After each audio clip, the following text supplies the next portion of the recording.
Friend, Shri Gurudev Datta, Shri Swami Samarth. तुम्हा सर्वांचं आपल्या स्वामी शक्ती या चॅनलमध्ये मनापासून स्वागत आहे. स्वामी तुम्हा सर्वांच्या सर्व चांगल्या इच्छा पूर्ण करोत एवढीच स्वामींच्या चरणी प्रार्थना करते आणि आपल्या आजच्या या नवीन आणि सुंदर व्हिडिओला पुन्हा एकदा नव्याने सुरुवात करते. भक्तांनो, आज पापकुंश एकादशी आहे. बघा, नवरात्र संपल्यानंतर दसरा असतो आणि या दसऱ्यानंतर जी ही एकादशी येते ती एकादशी जी आहे ती धनप्राप्तीसाठी, आपल्या जीवनामध्ये धनप्राप्ती होण्यासाठी, लक्ष्मी कृपा होण्यासाठी, घरात बरकत येण्यासाठी अत्यंत महत्त्वाची असते.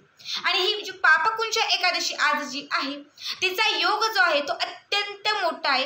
कारण नवरात्र संपल्यानंतर दसऱ्याच्या दुसऱ्याच दिवशी आलेली ही एकादशी आहे. बघा, आजच्या एकादशीला करायचा एक महत्त्वाचा उपाय मी तुम्हाला सांगणार आहे. आज संध्याकाळी सायंकाळी लक्ष्मी येण्याच्या वेळी तुम्हाला तुळशी मातेला या काही गोष्टी अर्पण करायच्या आहेत. ज्या गोष्टी अर्पण केल्याने तुमच्या घरामध्ये बरकत येईल, तुमच्या घरामध्ये साक्षात माता लक्ष्मी प्रवेश करेल. बघा, पैशांचे योग तुमच्या जीवनामध्ये चालून येतील, अडकलेले पैसे मिळू लागतील, थांबलेली कामे पूर्ण होऊ लागतील, ज्या काही अडलेल्या इच्छा असतील, मनोकामना असतील, त्या सगळ्या मनोकामना तुमच्या या एका उपायाने पूर्ण होतील. बघा, एकादशीचा दिवस जो आहे तो भगवान श्री विष्णू आणि माता लक्ष्मीसाठी समर्पित असतो. या दोघांची आपण जास्तीत जास्त सेवा करत असतो आणि भगवान श्री विष्णूंची प्रिय सखी जिला म्हणतात, प्रियतमा जिला म्हणतात, ती म्हणजे तुळस माता. तर आजच्या दिवशी तुम्ही तुळशीचे जेही उपाय कराल ते सगळेच उपाय लाखात एक असतात. सगळेच उपाय हे तुम्हाला लाभ देणारे असतात. आजच्या दिवशी केलेला तुळशीचा प्रत्येक उपाय हा तुम्हाला काहीतरी रिझल्ट देणारच असतो. त्यामुळे आजच्या दिवशी तुम्हाला तुळशीला या काही वस्तू अर्पण करायच्या आहेत, ज्या वस्तू अर्पण केल्याने तुमचं 18 विश्व दारिद्र्य संपेल आणि तुमच्या घरात बरकत यायला सुरुवात होईल.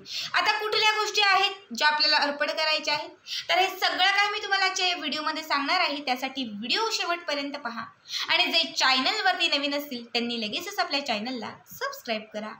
बघा, तुम्हाला काय करायचं आहे, आज सायंकाळी 6:30 ते 7:30 म्हणजे तुम्ही अगदी 6 पासून ते 8 मध्ये केलं तरी चालेल. 6 पासून सुरुवात करा, 8च्या दरम्यान तुम्हाला हा उपाय करायचा आहे.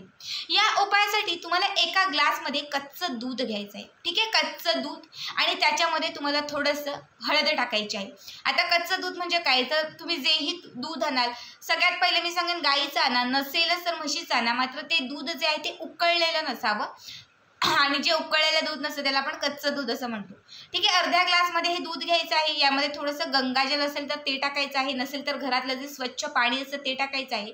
चिमूटभर याच्यामध्ये हळद टाकायची आहे. हे चांगलं हलवायचं आहे, मिक्स करायचं आहे आणि हे जे पाणी आहे हे तुळशीला अर्पण करायचं आहे. ठीक आहे, तुळशीला अर्पण करून झालं की त्यानंतर तुम्हाला 1 रुपयाचं एक नाणं घ्यायचं आहे आणि या 1 रुपयाच्या नाण्यावरती तुम्हाला एक कवडी ठेवायची आहे. जिथे तुळस माता आहे या तुळस माताच्या बुडाला, म्हणजे ज्याला आपण आता जिथे दांड्याचा जो भाग असतो बघा, बुडाचा जो भाग असतो तिथे तुम्हाला हे 1 रुपयाचं नाणं अगदी त्याला टच करून तुम्हाला ठेवायचं आहे. त्यावरती एक कवडी ठेवायची आहे. तुमच्या घरात देवघरात जी कवडी असेल ती कवडी तुम्हाला तिथे ठेवून द्यायची आहे. ताई, आमच्याकडे कवडी नाही आहे, आम्ही आणणार आहोत पण अजून नाही आहे आमच्याकडे कवडी. तर मग तुम्ही काय करा, ज्यांच्याकडे कवडी नाही आहे त्यांनी एक सुपारी ठेवा. ठीक आहे, कवडीलाच सुपारी म्हणून तुम्हाला ती सुपारी जी आहे ती 1 रुपयाच्या नाण्यावरती ठेवून द्यायची आहे. त्यानंतर तुम्हाला एका वाटीमध्ये 21 अख्खे धने घ्यायचे. 21 अख्खे धने आणि त्यामध्ये थोडंसं तूप घालायचे. तुपामध्ये मिक्स करून हे धने तुम्हाला घ्यायचे आहेत. तूप नसेलच तर जसे धने आहेत तसे घेतले तरीही चालतील. ठीक आहे, हे सगळे प्रोसिजर करून ठेवायचे आहे. त्यानंतर एक शुद्ध तुपाचा दिवा लावायचा आहे. तूप नसेल तर पुन्हा एकदा सांगते, तेल घ्या, तेलाचा दिवा लावा, दिवा प्रज्वलित करा. समोर बसण्यासाठी एक आसन घ्यायचं आहे आणि जिथे 1 रुपयाचं नाणं आणि तुम्ही जी कवडी किंवा सुपारी ठेवलेली आहे त्यावरती तुम्हाला हे जे धने आहेत हा एक धना या 2 बोटांनी, हा अंगठा आणि हे बोट, करंगणीच्या शेजारचं बोट, या 2 बोटांनी तुम्हाला हा एक धना उचलायचा आहे. ओम नमो भगवते वासुदेवाय नमः.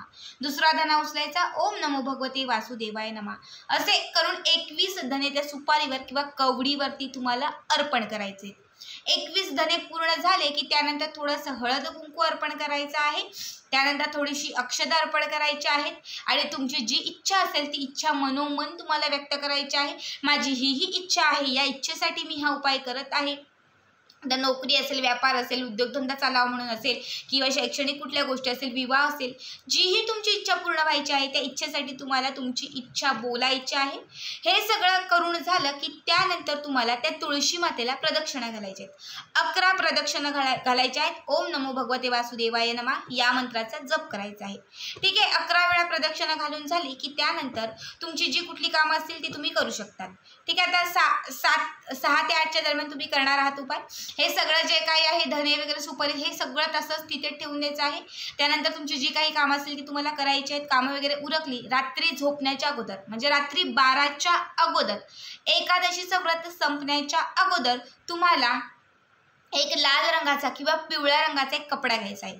या कपड्यामध्ये तुम्ही जे अर्पण केलेले धने आहेत हे धने उचलायचे आहेत. एक एक करून धने उचलायचे आहेत. 1 रुपयाचं नाणं आणि ती सुपारी पण उचलायची आहे आणि तुम्हाला त्या कापडामध्ये ठेवायची आहे. त्याची एक गाठ मारायची आहे म्हणजे त्याची एक तुम्हाला पोटली करायची आहे. ठीक आहे. आता ही जी पोटली आहे ही पोटली तुम्हाला तुमच्या घरामध्ये जी हळदीची भरणी किंवा हळदीचा जो डब्बा आहे त्यामध्ये तुम्हाला घालून ठेवायची आहे. जी पूजेसाठी हळद वापरता ती घ्या किंवा स्वयंपाकासाठी वापरत असाल ती घेतली तरीही चालेल. मात्र लक्षात ठेवा हळद जी घ्याल ती एका सेपरेट वेगळ्या डब्यामध्ये ठेवा किंवा मग जर एखादा मोठा साठवणुकीचा डब्बा असेल त्याच्यामध्ये ठेवलं तरीही चालेल. 21 दिवस या डब्याची माता लक्ष्मी स्वरूप समजून भगवान श्री विष्णूंचा याच्यामध्ये साक्षात रूपी वास आहे असं समजून तुम्हाला 21 दिवस उद्यापासून काउंट करायचे आहेत. उद्यापासून 21 दिवस तुम्हाला याची पूजा करायची आहे. म्हणजे हळदीच्या बरणीत तुम्ही ही पोटली टाकली की त्यानंतर ही हळदीची जी बरणी आहे ती तुम्हाला देवघराच्या बाजूला किंवा तुमच्या तिजोरीच्या जवळ तुम्हाला ठेवून द्यायची आहे. ताई आम्हाला इथे ठेवणं शक्य नाही मग घराच्या पूर्व दिशेला पूर्व कोपऱ्यामध्ये कुठेही तुम्ही ठेवली तरीही चालेल. ठीक आहे. रोज सकाळी किंवा संध्याकाळी एका टायमाला एक उदबत्ती तिला ओवाळायची आहे. हळद कुंकू त्या बरणीला अर्पण करायचं आहे आणि तुम्हाला धनवंत श्रीमंत होण्यासाठी तुमची जी काय असेल ती प्रार्थना करायची आहे. जी इच्छा असेल ती तुम्हाला व्यक्त करायची आहे. 21व्या दिवशी ती पोटली तुम्हाला काढायची आहे. हळद जी आहे ती पूजेची असेल तर जिथे पूजेचं साहित्य वगैरे ठेवतात त्या ठिकाणी ठेवून द्या. वापरायची असेल तर ती हळद जी आहे ती तुमच्या स्वयंपाकामध्ये ठेवून द्या. मात्र ती पोटली तुम्हाला काढायची आहे आणि ही पोटली काढून माता लक्ष्मीच्या मंदिरात जायचं आहे. कुठलंही माता लक्ष्मीचं मंदिर असेल त्या मंदिरामध्ये तुम्हाला जायचं आहे आणि तिथे गेल्यानंतर माता लक्ष्मीच्या म्हणजे मंदिरांची जी पहिली पायरी आहे या पहिलीच पायरीवरती तुम्हाला ही पोटली ठेवायची आहे. पहिल्या पायरीवरतीच ही पोटली ठेवायची आहे. मंदिराच्या आतमध्ये जायचं आहे, दर्शन घ्यायचं आहे आणि तुम्हाला निघून यायचं आहे. या पद्धतीने तुम्हाला हा उपाय करायचा आहे. बघा श्रीहरी विष्णू जे आहेत हे श्रीहरी विष्णूंची सर्वात प्रिय असणारी गोष्ट म्हणजे जिला आपण प्रिय सखी म्हणतो ती तुळस माता आणि त्याचबरोबर त्यांना सर्वात याहूनही जास्त प्रिय असणारी गोष्ट म्हणजे हळद. जर एकादशीच्या दिवशी तुम्ही हळदीचे काही उपाय केले तर ते प्रत्येक उपाय तुम्हाला रिझल्ट देत जातात. कुठलाच उपाय हळदीचा कुठलाच एकादशीच्या दिवशी केलेला हळदीचा कुठलाच उपाय हा कधीच खाली जात नाही. बघा हळद जी आहे या हळदीमध्ये साक्षात विष्णूंचा आणि साक्षात माता लक्ष्मीचा वास आहे अशी मान्यता आहे. बघा कुठलंही शुभ कार्य असेल कुठलीही गोष्ट असेल हळदीच्याच गोष्टीने त्याची सुरुवात केली जाते. अगदी हळदी कुंकवाचा कार्यक्रम असेल तरी पहिला शब्द काय आहे हळद.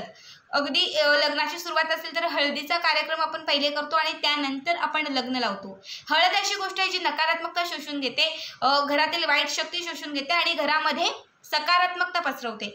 घरामध्ये जी काही अवलक्ष्मी आहे तिचा नाश करते आणि घरामध्ये लक्ष्मी कृपा करते. त्यामुळे जर 21 दिवस तुम्ही या हळदीची माता लक्ष्मी स्वरूप समजून पूजा केली तर नक्कीच या 21 दिवसांच्या आत तुमचे धनाचे आर्थिक सगळे प्रश्न सुटतील. कितीही संकटात असाल आर्थिक कितीही संकटात असाल तर तुमची ती आर्थिक संकटात टळून जातील. फक्त अशा पद्धतीने आज हा उपाय करायचा आहे. तर आजचा हा उपाय कसा वाटला नक्की कळवा आणि पुढचे व्हिडिओ पाहण्यासाठी चॅनलला सबस्क्राईब करा. भेटूयात पुन्हा एकदा अशाच एका नवीन सुंदर आणि छान व्हिडिओमध्ये. तोपर्यंत सर्वांना धन्यवाद. श्री स्वामी समर्थ. जय जय स्वामी समर्थ.